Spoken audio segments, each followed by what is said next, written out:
Mondays, we are live at noon Eastern. Welcome in, and thank you for joining us today. It's a newsy Monday. We got a lot of recruiting to talk about. We're going to go into Texas's big weekend, of course.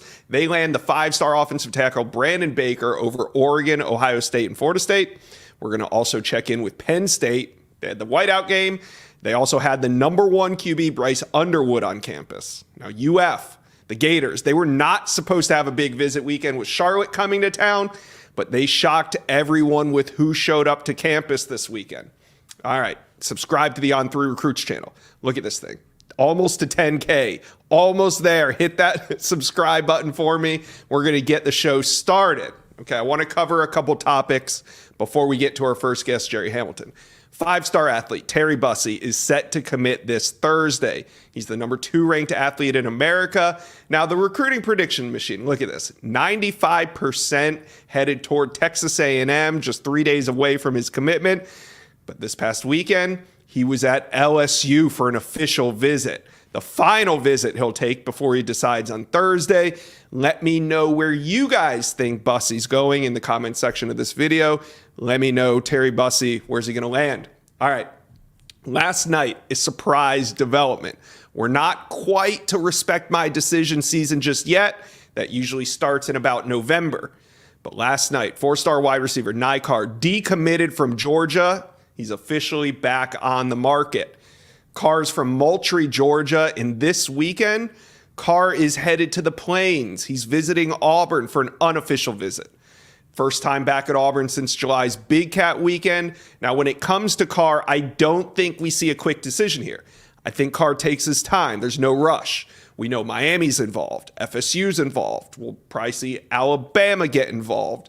The big question is, does Colorado enter the picture soon? We'll keep tabs on CARR. We'll let you know what he does after this Auburn visit. But like I said, I don't think he's in any rush to make another decision. All right, now let's turn our attention to Texas. This season has ignited Texas on the recruiting trail. That win over Alabama still ringing loudly. And last night, Steve Sarkisian cashed in on some of that recruiting momentum and landed the number 1 offensive tackle in the country, 5-star Brandon Baker. Let's bring on Jerry Hamilton from inside Texas to talk more about the big news. Jerry, Brandon Baker commits to Texas, but it wasn't always the Longhorns. Oregon was the favorite for much of the offseason. How did Texas turn the tide and land Brandon Baker? Yeah, I think it was a long process, Josh. Started when Adrian Clem obviously left Oregon, went to the NFL.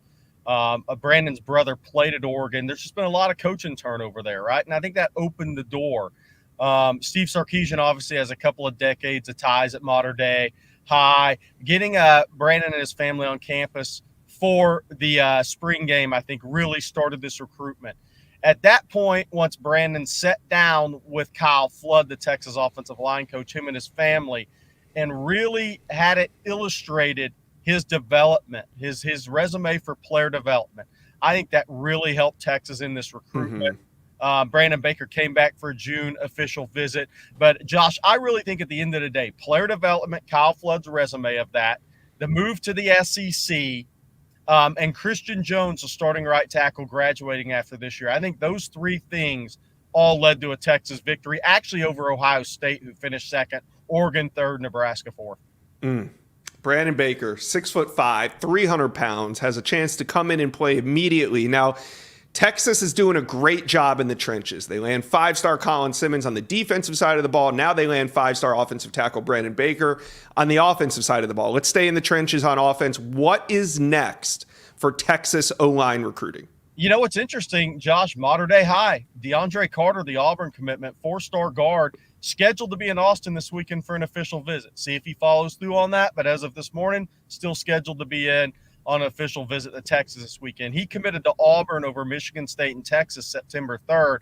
Texas has never given up on DeAndre Carter. That's the one thing Texas fans have grown accustomed to with Steve Sarkisian is they don't back off their top targets. I mean, They continue on these guys. They recruit. I call it recruiting through the whistle. They recruit through the whistle, and that's December, that early signing period. And this weekend, DeAndre Carter is scheduled to be on campus.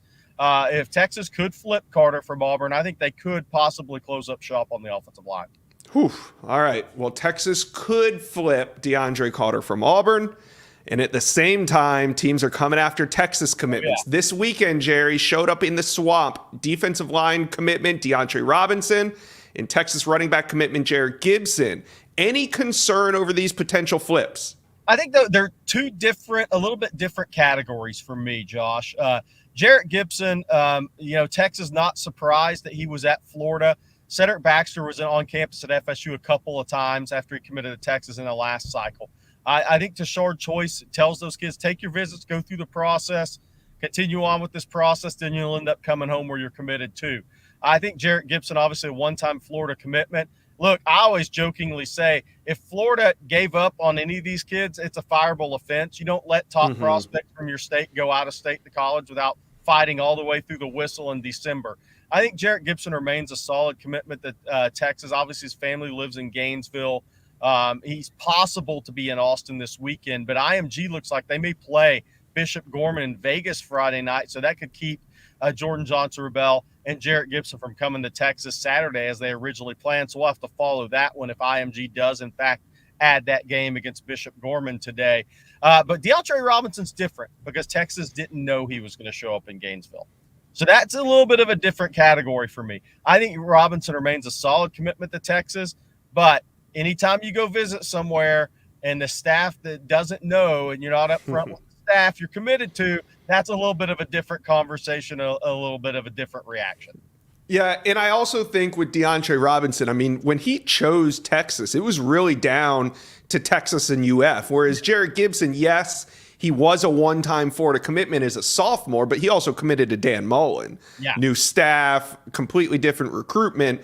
So I do think DeAndre Robinson, if we're going to keep an eye on one of these two for Texas fans, it's probably that Robinson recruitment right now. All right. Thoughts on Colorado getting involved with Ryan Wingo? Because the last time you and I talked about the five-star wide receiver out of St. Louis, we thought it was primarily a Mizzou Longhorn battle. Where do you put Colorado in this now that he's headed there this weekend for a visit?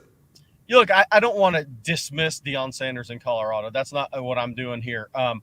I'll be surprised if Wingo doesn't play with the jersey that has an SEC logo on it at the end of the day. And I still think that takes you to Missouri and Texas. I think Texas is in a good spot entering last weekend's unofficial visit to Missouri for Wingo and this weekend's official visit to Colorado. Look, and if something changes, we can come on here and talk about it. But right now, I feel like Texas feels pretty good about this recruitment, with the understanding that Missouri's legitimate competition close to home. We'll see what happens with Colorado. But I'll be surprised if Wingo doesn't play in the SEC. All right. Now, Colorado fans, I know you're tuned in. We will have some more short-form Colorado content later today. Moments ago, five-star wide receiver Cam Coleman, who is committed to Texas A&M, scheduled a visit to Colorado this weekend. So they'll have two five-star wide receivers out in Boulder to watch the Buffaloes take on USC. All right, Jerry, when will Texas host their next big visit weekend? That's this weekend. DeAndre Carter coming in for an official visit. Solomon Williams, the four-star edge out of Carrollwood Day in Tampa. He's a possibility to visit. I think you're going to see a number of 2025s on campus this weekend. You can see a couple of unofficial visits from guys that are uncommitted in the 24 class. It's kind of like the Florida weekend. The more you win, right? The Florida beat Tennessee, and they had some guys show up on campus they didn't expect, right? So Texas now, number 3 in the polls. They just blew out Baylor the week before OU in Dallas. I think you're going to see that 2025 visitor list build throughout the week for Texas. But it's this weekend. This is one that Texas staff has had circled since before the season for official visits with 24s and getting some committed guys there. But I think you'll see that 2025 visitor list build out this week as well.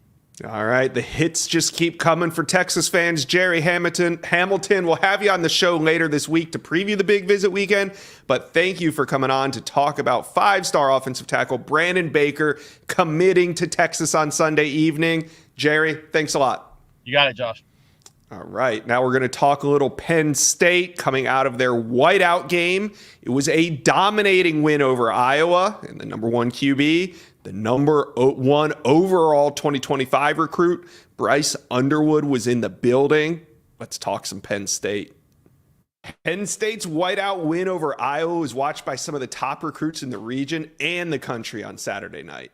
And despite the damp conditions, the atmosphere for the 31-0 win was electric. And in this video, you're going to find out what the recruit reaction was leaving the stadium and if there's anyone Penn State fans should have on commit watch. So Penn State fans, hit subscribe to the On3 Recruits channel. We just got this thing cranked up and it's exploding, almost 10,000 subscribers. We need you to jump on board, hit that subscribe button. All right, let's bring on my guy Sean Fitz from Blue and White Illustrated. Sean, packed stadium last night, deep list of prospects at the game. What was the recruiting reaction to Penn State's dominating win? Every year we go into the whiteout thinking that it's going to be the same as it was before. It never really is. Last night's conditions were terrible, really. It rained basically the entire game. The pregame was nice, which is actually what you want to look at if you're a recruit. Like, that is the atmosphere that's going to stick in your mind is them coming out of the tunnel and the band on the field, everything like that, and the crowd. It was pretty phenomenal. I'm not going to lie. It was one of the better ones I've been to despite the conditions. So that's really what's going to stick. If you're talking to recruits, it's all about the atmosphere. And then Penn State went out there and imposed its will on an Iowa team that has a pretty tough reputation. So I think that is something that they have been able to put into motion. That pitch that they put out there, that Penn State is going to be a physical football team. They're going to run the football, but on top of that, they're going to make plays. Drew Aller threw 4 touchdowns. So a little bit of everything. Offense, defense is what we're hearing from recruits. Is just a really complete team win, which translates into showing that vision that James Franklin's been preaching to them. Well, there's one prospect I want to highlight right now, and that's Jalen Harvey. He's an edge prospect that Penn State has put in a good bit of time with. He's a 4-star out of Maryland, and he was at the game, chose to come to Happy Valley for the evening. What's the feeling coming out of this weekend with 4-star edge Jalen Harvey? Well, Harvey's one that it feels like it won't be over till December. Even if there was a decision that came, we thought that he was going to jump on board after his official visit in June, kind of kept things rolling. USC is prominent in this one. Maryland's also there a little bit, but it seems like a Penn State-USC battle. And after last night, I think Penn State sort of reiterated what they've been doing with him for years now. I mean, he's been on campus double digits in terms of visits so far. So getting back, seeing the atmosphere, being a priority while you're in the atmosphere. James Franklin went over to him after the game and sought him out and made sure that he was a priority, that they saw him there. So, I think USC was really making up some ground and really earning that momentum. He went out there at the end of August, I believe it was. So USC definitely a strong player in this, but Penn State has been there for so long. And Penn State fans are, have gotten – I don't want to say a little fatigued in this one, but you just keep expecting him to jump on board. It hasn't happened yet. It seems he's going to continue to take this one as long as he needs to make a decision. Of course, everybody, all the recruits should do that. But Penn State, I think, reestablished themselves on Saturday night with Jalen Harvey. Okay, so some good news there. Now we got to talk about, without a doubt, the biggest name on campus over the weekend, and he comes from the 2025 class. That's Bryce Underwood, the number 1 quarterback in the 25 class, the number 1 overall player in the 25 class. He was at Penn State. Now, where do you think Penn State stands with him? I mean, there's a lot of programs recruiting him, but where do the Nittany Lions stand? Well, you know as well as anybody that quarterback recruiting in this day and age is very different than it used to be, with NIL so prominent. But Penn State's gotten him on campus twice this year.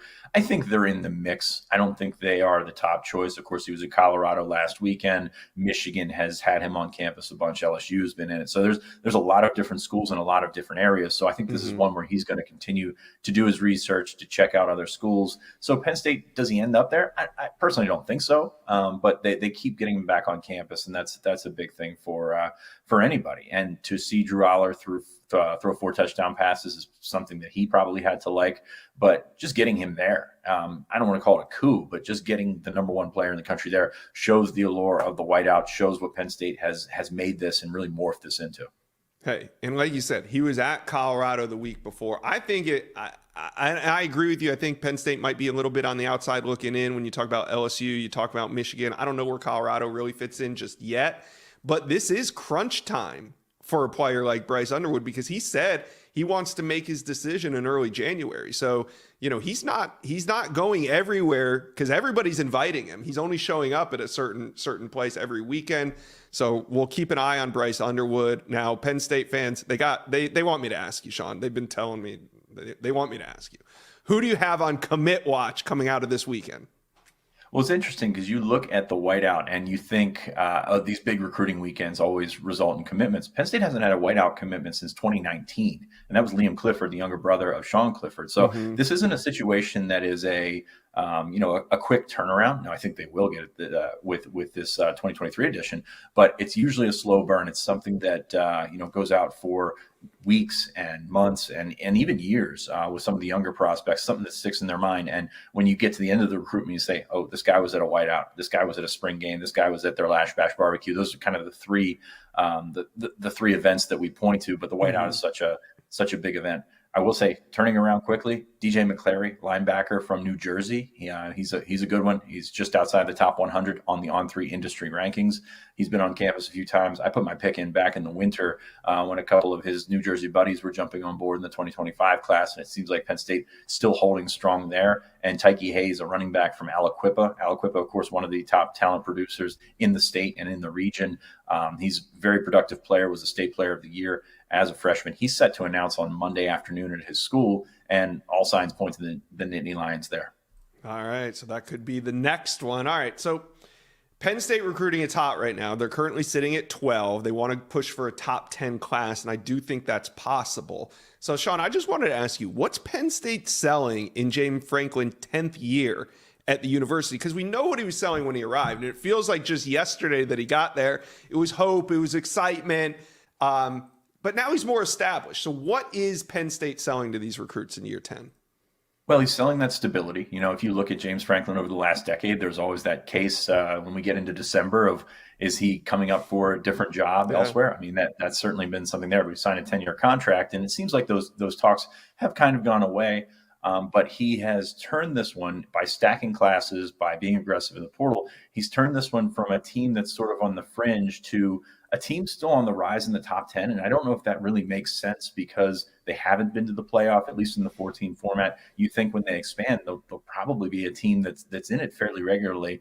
They've been close, but not quite there. And I think that's been the pitch, is get them over the top, get them into that 14 playoff, because I think that would be a big deal before that expands. If you can, get that first playoff berth, I think that would be a huge deal for Penn State. But they've really started stacking classes. They got their quarterback, which is of paramount importance, not just because Drew Aller is looking at times like a future first-round pick, but also Penn State hasn't had that. They've had consistent quarterbacks with Trace McSorley and Sean Clifford, but nobody on that sort of pedestal of the NFL draft, the guy that's going to go on day one. So that's going to have a trickle-down effect with the rest of the offense. They're putting up points. They have the longest streak of 30 points scored in the nation, which, to be honest, you don't think Penn State when you think scoring, right? I mean, that's really what it's been over the last 10 years. So they've put it together. The defense is sort of in this position where it's speaking for themselves. They completely shut down Iowa on Saturday night in a very aggressive manner. Manny Diaz has come in and done a really spectacular job in turning that thing around. So it seems like, clicking on complementary cylinders, and I think that's really resonated in their recruiting pitch. They've gone out, they've done a nice job in maybe catching up a little bit more in NIL. I don't think they're ever going to be at the forefront of that battle, but they've sort of regrouped, and gotten their ducks in a row. So I think that everything has sort of come together. And when you've got a guy like James Franklin, who is so recruiting at the front of that, the results are going to start to come along. So they've stacked classes pretty well. Yeah, and results will come, especially after the whiteout win, 31-0 over Iowa. Blue White Illustrated has you guys covered. Sean Fitz, thank you for dropping by the Inside Scoop today. My pleasure, Josh. Thanks for having me on. All right, let's talk a little UF recruiting. Now, it wasn't supposed to be a big visit weekend in Gainesville, but the Gator staff, they changed it by getting some surprise recruits on campus. The thing about these recruits, though, they're committed to other programs. We're going to discuss Florida's flip chances here in a minute, but UF fans, let's get it going. Subscribe to the On3 Recruits channel. Look at that, almost to 10K. Help us get there right now. All right, let's bring on your favorite Gator recruiting insider, Corey Bender from Gators Online. Corey, we are talking flip targets, and UF had some on campus this weekend. Here we go. Wide receiver Jeremiah Smith committed to Ohio State. He's a 5-star. 5-star corner Charles Lester, he's committed to FSU. Then a pair of Longhorn commitments in Jarrett Gibson and DeAndre Robinson. Corey, let's just start at the top. Jeremiah Smith, the number 1 wide receiver in America, has been flirting with the Florida Gators on and off since he committed to Ohio State. What do you make of this most recent visit for Jeremiah Smith to the Swamp? I think it's really important. Depending on the opponent, you had to get him back on campus if you really want to have a shot at, changing his mind. And I think he's going to be back for the Florida State game too. So you got him on campus for Charlotte, which I think Florida, you're playing against a Charlotte team. You're hoping to run up that score a little bit to kind of show, hey, we're going to air raid this. We're going to throw it out. We're going to get our best playmakers the ball. But overall, I definitely, Florida definitely helped their chances this weekend. And I still probably would put Florida behind FSU as far as the school with the most chance of flipping him, but Florida made up ground. He also mentioned the Ricky Pearsall catch. That was the best catch he's seen in person. There was a lot to like when he was in Gainesville. As expected, he got the red carpet treatment. So I think for any school, it's going to be extremely difficult to flip him. I know he's going to be going back and forth down the stretch on certain schools, but right now it's Florida State and Florida. Those are the 2 schools I think who have the best shot. And then, Miami and Georgia are still mentioned too. But I think overall, he stands pretty solid with that commitment, but Florida definitely made up a little bit of ground. And he had a monster game against Miami Central over the weekend. Jeremiah Smith proving why he's a 5-star, proving why he's the number 1 wide receiver over and over again. All right, moving down the list, 5-star cornerback Charles Lester. He was in Gainesville. Now, this one was probably the biggest surprise to me. He committed to Florida State in August, and Florida wasn't even in his final group when he committed to FSU. Now he shows back up in the Swamp. You guys had a chance to talk to him afterward. What's the word on Charles Lester in Florida? So Florida's the only other school he's communicating with right now, and obviously a big part of that's the Corey Raymond effect. Corey Raymond, any big-time DB, when Florida's recruiting you and Corey Raymond's on the staff, you always take it seriously. And it's interesting, like you said, Josh, Florida didn't make his top group, but that, to me, that says the most, that Florida didn't listen to the outside noise. They didn't let all that affect them. They kept recruiting and kind of placed that faith in the Corey Raymond's hands. And, Florida is the only other school right now under consideration. And, Lester, I think Florida State, I think he's very solid with that commitment. He's probably going to be up to Tallahassee again here soon as well. But I think overall, if you're Florida, you keep chipping away. You might get 3 more visits out of this as well. You might get him on campus for the Arkansas game, the Florida State game, and then more likely he's going to return on December 9th for an official visit. So Billy Napier's been big on, hey, as long as we get you to campus, we'll kind of put in the work, kind of like what they did with Kamari Wilson a few cycles ago. Florida wasn't mentioned at all. They got him on campus for an official, and the rest was history. So I think overall, Florida's going to keep chipping away. They're somewhat optimistic, but they know it's going to be a tough battle ahead of them. All right, next name on the list. And yeah, I agree with you. With Charles Lester, if they can get it, it would be crazy if they didn't even make his final group when he committed in August. And then he goes ahead and visits them 4 times in the fall. And you're right. That is the formula to a flip. If you can get Charles Lester on campus that many times, you're going to have a shot there in the end. All right. And another thing, too, Josh, I'll point out, Jamar Chaney, who left to be the outside linebackers coach at Western Kentucky, that was his go-to contact in addition to Corey Raymond. So not only did they lose a primary source of communication, now Corey Raymond kind of took everything in his own hands. So it's definitely been an interesting development down the stretch. Yeah, definitely. All right. Now, Jarrett Gibson, he was a one-time commitment to the Florida Gators. It seems like ages ago that he committed to Dan Mullen. Different staff, different recruitment, but he was back on campus 2 weeks in a row. He was there for the Tennessee game and then back for Charlotte. Are we getting excited about a potential flip here for Jarrett Gibson, or was he just bored and had nothing else to do? Why is he in Gainesville 2 weekends in a row?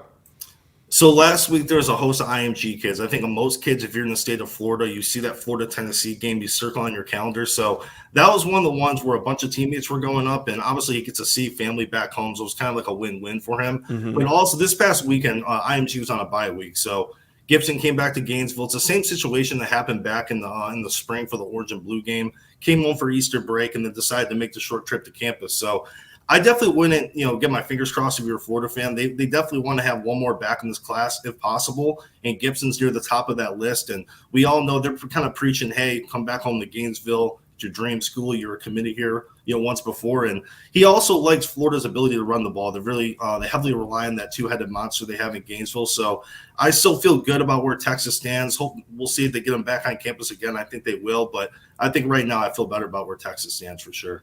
All right, now that takes us to the last name on this list, DeAndre Robinson, 4-star defensive lineman out of the Orlando area.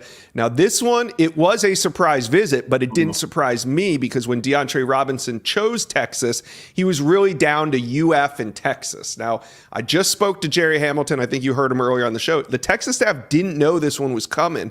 So what's been cooking between DeAndre Robinson and the Florida Gator staff?